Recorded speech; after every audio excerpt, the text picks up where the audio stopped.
Bom, nós podemos responder essa pergunta dividindo em duas partes. Primeiro o como e depois o tempo. Então, vamos por partes aqui. Com relação ao como, eu daria 3 conselhos em relação a isso.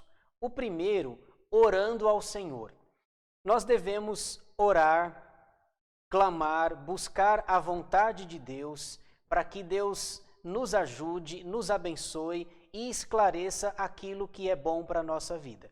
Então, sem dúvida nenhuma, a oração seria o primordial e o primeiro conselho que eu daria. O segundo conselho seria ouça os seus pais. Os seus pais são autoridades de Deus sobre a sua vida. Converse com eles, peça a orientação deles, pois eles têm mais experiência de vida, já passaram por várias situações e eles vão saber te orientar. Ouça o conselho dos seus pais. É mandamento bíblico, honra teu pai e tua mãe. E o terceiro conselho com relação ao como seja criterioso na escolha do seu namorado ou da namorada. Por que eu estou falando isso?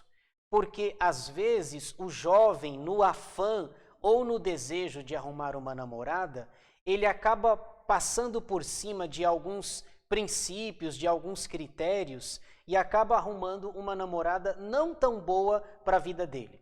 Por exemplo, quando eu falo para ser criterioso, não se prenda ao julgo desigual, por exemplo. Não namore um moço ou uma moça que não seja da igreja. Talvez você já tenha ouvido dizer, mas ele é bonzinho, ele é gente boa, mas a Bíblia diz que nós não podemos nos colocar em julgo desigual com os incrédulos. Então, essa é a primeira parte, o como. Com relação ao tempo, ao quanto tempo, eu diria o seguinte, que não há uma receita pronta. Não tem como eu dizer quanto tempo que a pessoa deve namorar. Isso vai de casal para casal, eles vão combinar entre si.